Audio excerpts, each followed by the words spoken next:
Hello everyone, welcome back to another episode of the Chirp, a podcast by Pigeon Loans. We talk to interesting guests from all walks of life about their relationships with people and money and how they are oh so intertwined.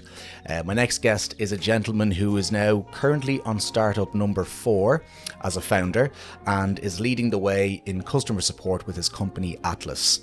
I always love to pick the brains of successful entrepreneurs just like Jon, as being an entrepreneur is no cakewalk. There are always financial obstacles along the way, both personally and professionally, and Jon was no exception. I also got an insight into his thoughts on customer support as a whole and the future of that industry, and after an unfortunate banking experience myself last month, I wanted to learn more about support within fintech, and when it comes to our money, how a solid customer experience is beyond valuable for both company and client alike. So stick around to the end if you want to hear about how to get in touch with Jon, if his words of wisdom have resonated with you. I hope you all enjoy, and let's dive in. Jon, thank you so much for joining me today in the Chirp. It's great to have you. How are things? Yeah, going really well. Good to hear. Good to hear. Jon, obviously, I know you through the Pigeon Loans gang as the CEO and founder of Atlas. But obviously, checking out your LinkedIn, it was cool to see kind of other roles that you've had in the past. And you know, before we get into stories that you might have about your relationships being affected by money or by loans, I'd love to hear kind of about your life story thus far, if you wouldn't mind. So really briefly, grew up in rural Kentucky, a town called Possum Trot, Kentucky. Was there for most of my childhood. Pretty big family, so my mother and father had 9 kids together, and then my dad got remarried and had another 3, and then that marriage also had 1 coming in, and they adopted another. So I've got, Wow, whatever that is. I think I've got 13 14 siblings. Yeah, 14 of us total, I think. So we're tons of kids. I'm number 6 of that batch, of 14 kids. So grew up mostly in rural Kentucky, moved out to California to do undergraduate, and then did grad school in California as well. Did a PhD in physics and in theoretical cosmology. In the middle of that, I spent a couple of years out in the UK and Scotland, and then moved to Atlanta, Georgia. Worked as a quant very briefly, and then as an engineer briefly, and then jumped into the startup world. And I've been an entrepreneur for the last 8 years. So a few different things. Won't go into kind of all of them, but a few startups ago did short-term rental property management, and then did that for a few years until I discovered that property management is incredibly difficult and difficult to scale, especially from like a technology standpoint. So then I jumped into my last startup, which is a company called PadSplit, where we were building Airbnb for affordable housing.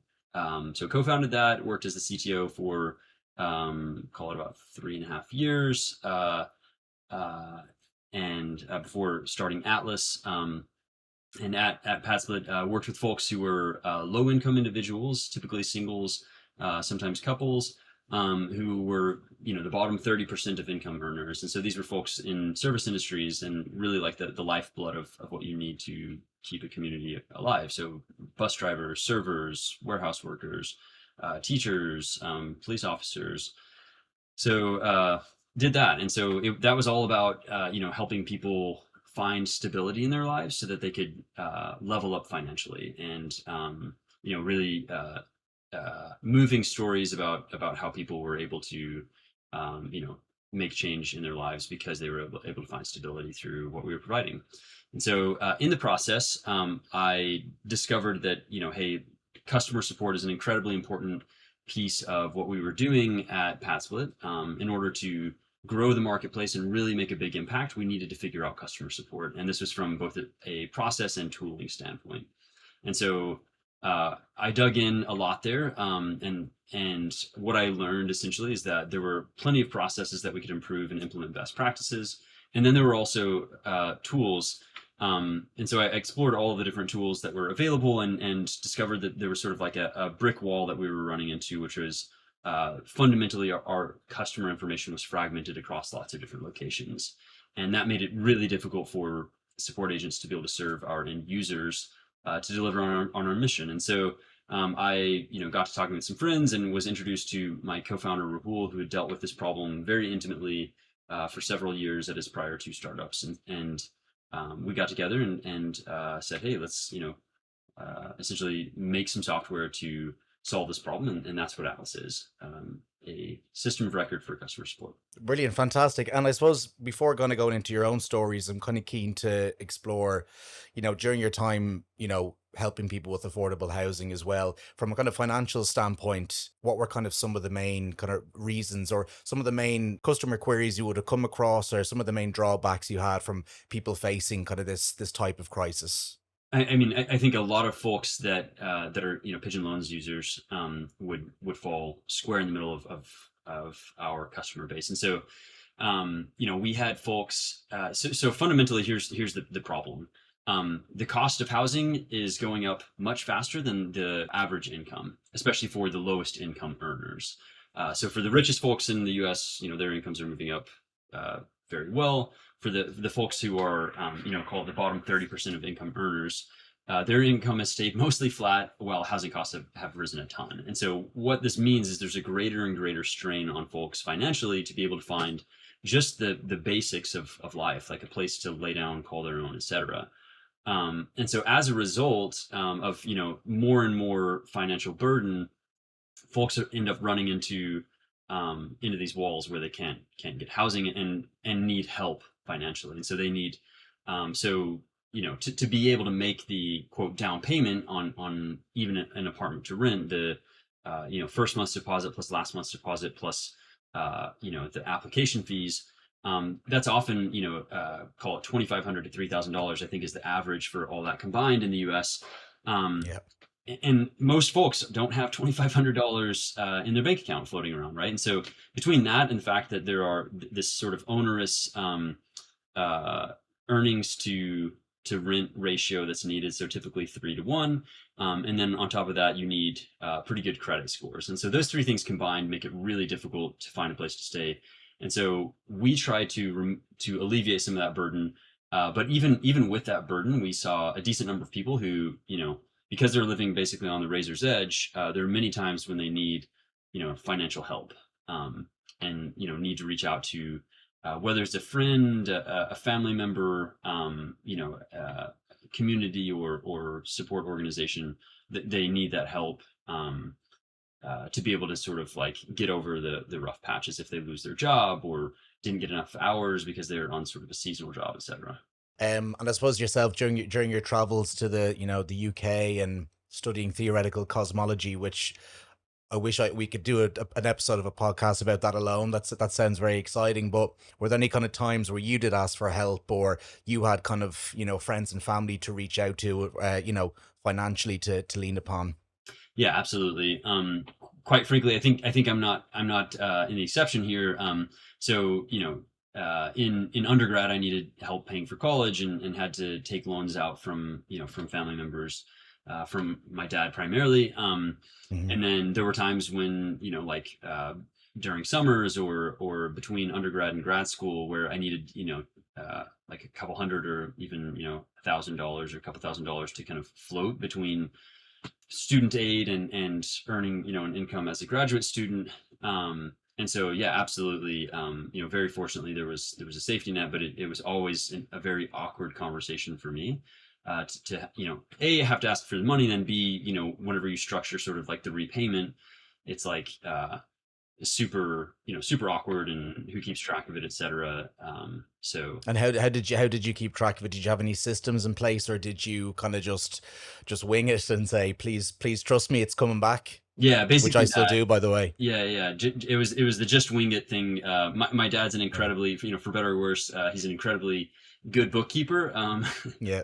And so he knew every penny that he had loaned me, and kept track of that with interest. And so in some regard, fortunately, he was very good at keeping track of those things. But from my perspective, it was a little bit of a black box, and frankly a little bit scary to think about.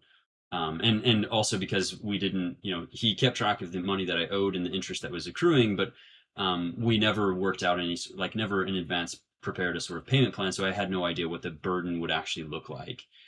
Very Yeah. fortunately, it was a familial and friendly relationship, and was able to float it for a long time. But frankly, it has at times put strain on our relationship, even a father son relationship. So yeah, and I think honestly, if we had the conversation up front and set a precedence of whatever the payment would be in the repayment period, missing one payment here or there because of strenuous circumstances would have been less stressful than getting to the end of some period and being like, okay, there's this massive lump sum. Yeah. I need you to start repaying it, sort of thing. Well, it's not an easy thing to do as well if you do take a loan kind of in early days or the early stages of say your college life or something like that, and to have to kind of look forward for so many years when it actually will be possible to pay back. It's a tough thing to do. And speaking kind of your college years, studying, am I right? Theoretical cosmology. Yeah, Did I that's get that that's right. right? Yeah, that's what I did for my PhD. I did math and physics for undergrad. So Amazing, amazing. And how do you move from that into becoming, a really successful entrepreneur and running all these startups? How did that what were the transferable skills, I suppose? yeah, being able to break down problems and then being able to sort of like just keep beating your head against a problem until you get to an answer are the transferable skills. Um, and that's basically that was my life with both math and physics, just lots of really gnarly hard problems, and you have to like keep thinking, try a whole bunch of different things, which ends up taking lots and lots of time. You ask your friends, you read a bunch of different sources to try to figure out the problem, and then at the end of the day you've got a deadline, you got to turn it in, so you kind of give it your best shot. I think one of the big differences is at the end of the day, if you don't like a course or whatever, there's typically a definitively correct answer and there's a deadline and you can kind of move on to the next thing. Whereas with startups, there's not a definitively right answer almost ever. And the deadline is a pretty grim one. It's basically your company goes out of business. Yeah. Uh, and so, it's not as easy to sort of like wind it down. You have to sort of power forward. So, Brilliant. And kind of from an entrepreneurial perspective as well, and in kind of your later life, were there kind of more recent stories where relationships have been affected by money loans from maybe a business standpoint or something kind of more in your adult years? yeah. So this is actually two startups ago. One of the reasons that I was like highly scared of that startup, this property management startup that I was a part of, is at one point we had to take a loan. This was a business loan. But Is yeah, it this was Blanket Homes? Blanket Homes. Yeah. We weren't able to raise venture capital, and so we were trying to sort of prove things out manually. And so we took some loans that were, like usury rates, but the kind of the type of loan and the language that they put it in, I guess, made it legal. But these were loans at like 17% interest per year or something. Hmm. So like incredibly burdensome to pay back. And whenever I was going into it a little bit naive, I was like, oh, like we can make that up, no problems. But when you're in a business that's sort of a 30 something percent gross margin business, that eats into your earnings a lot. And so yeah, it was just we took a couple of these loans, and they had to be personally guaranteed, and that was kind of the scary thing, right? Hmm. Is if these went out, if the business went under, there was no like we're good to go. It was basically uh, my neck on the line. And so we Yeah. did that a couple of times, and it was incredibly scary because we ran very close on those, and basically threatened the existence of the business. Um, yeah, and so I mean, what it did teach me is like you need to be incredibly aware of what the interest rate is on your loans, and like how feasible or not feasible it is to pay those back, and look for alternative, ways of growing, or finding money by savings as opposed to finding money by debt. And just going back as well to your entrepreneurial journey and trajectory, what advice would you give to someone starting out, or maybe just right in the thick of it from a financial perspective? Those that are starting something off, but maybe don't have the financial stability to live the comfortable life that they feel that they deserve. If you have been in that position, what advice would you give to other entrepreneurs?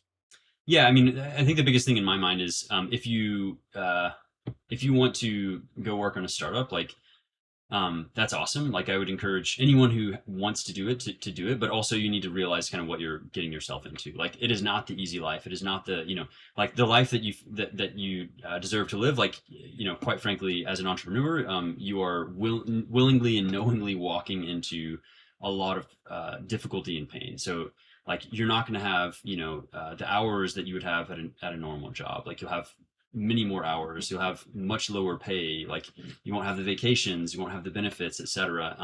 And you're doing this, hoping for some upside, and then also, there's a lot of value personally, I think, in the experience of being able to potentially contribute in a really big way in the world. And so, from a financial standpoint, what I would say is like learn how to be incredibly frugal. Like, think about like what is the absolute minimum you need to get by, from where you're living, like what you're eating, what you're doing, how you're spending, and that's really like saving is in order of like preference. I would say, there's you can save money, you can take debt, or you can sell parts of your company. Well, getting that parts of your company back, you can't really do that. That's very, very difficult.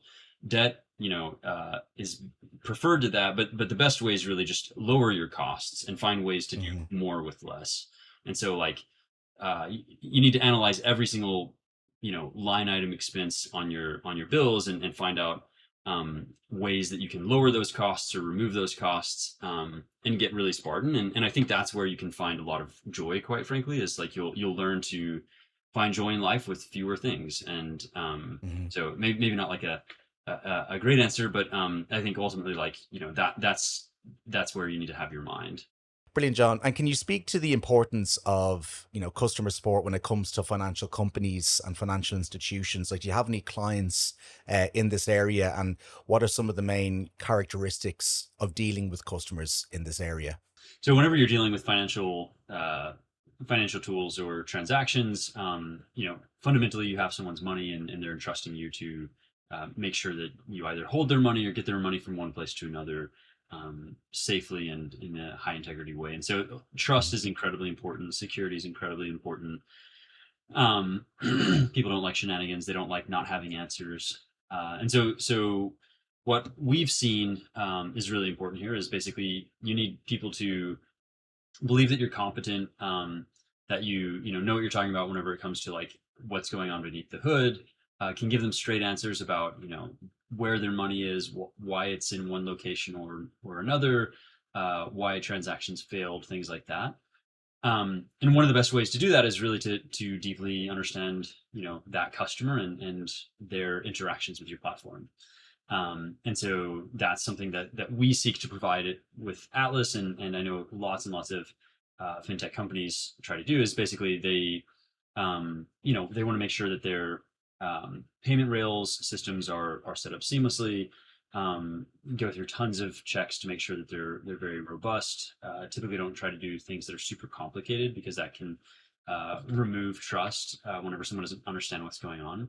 Hmm. Um, and so, yeah, I think the best way is basically have a solid system, don't make it too complicated, and then know exactly what your users are doing and are trying to do. And so, the way that Atlas approaches that problem is we basically show you everything that they've done through their eyes, so that you can be incredibly empathetic, because you're actually seeing everything they're doing as if you're sitting over their shoulder, as opposed to trying to ask them lots of questions about what they were trying to do, where they're at, etc.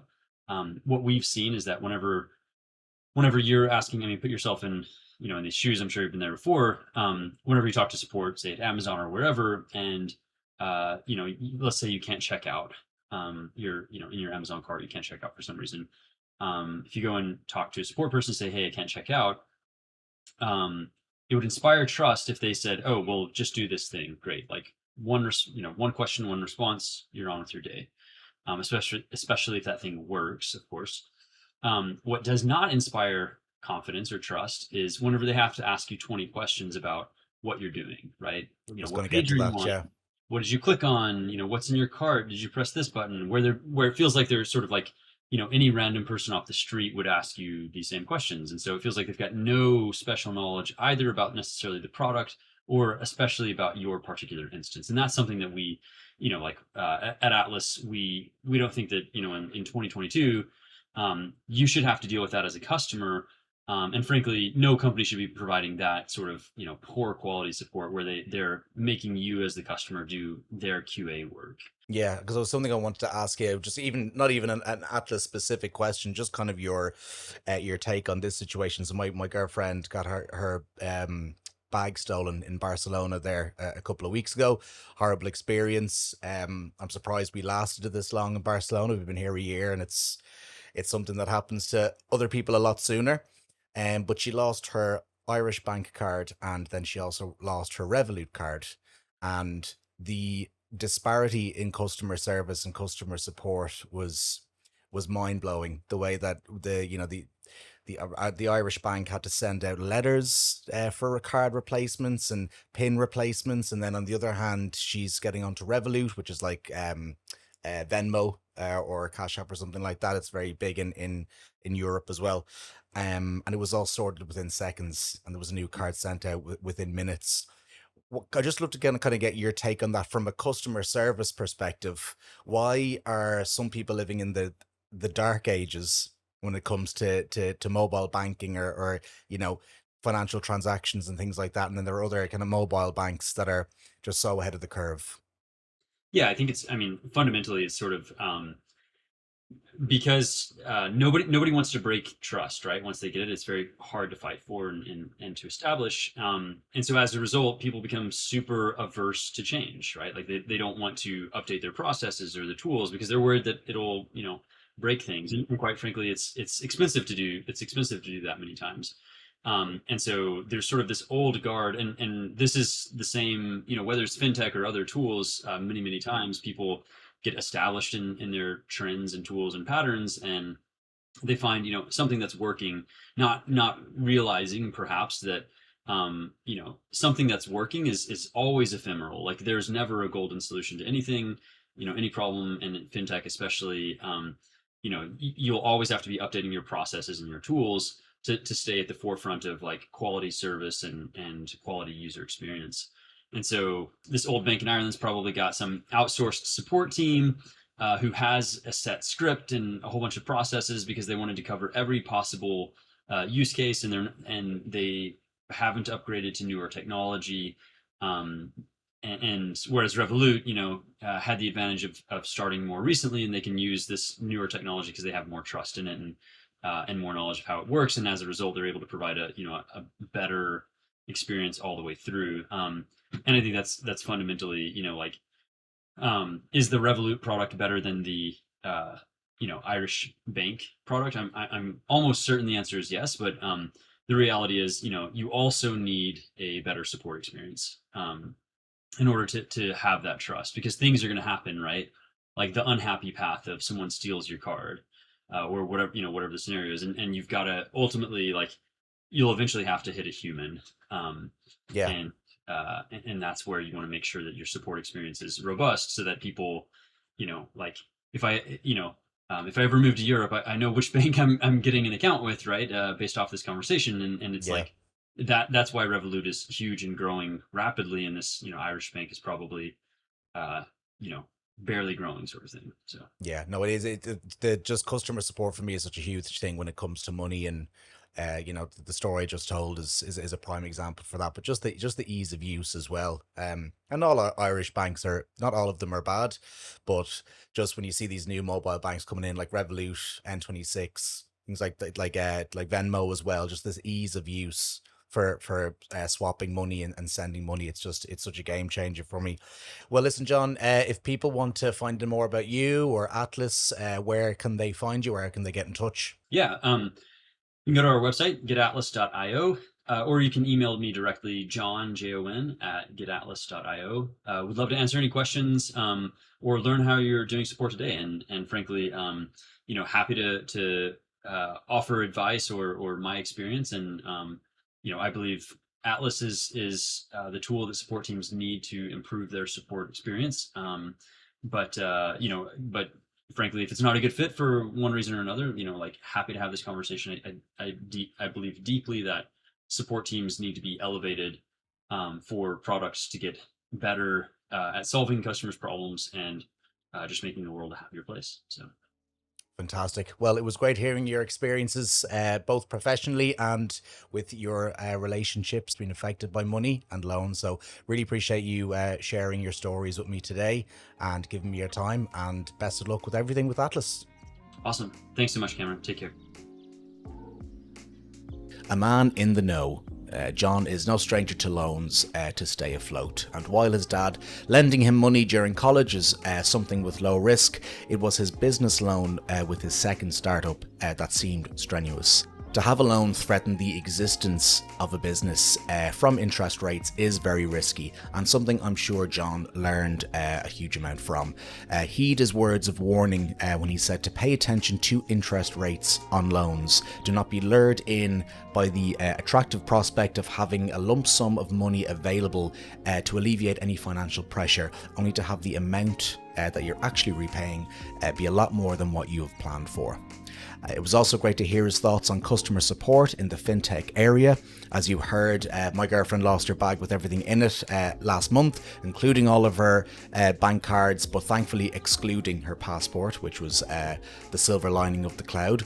But the two conversations with the two banks, our retail bank and our mobile bank, were highly different, and it begs the question, what does the future of banking and financial transactions really look like?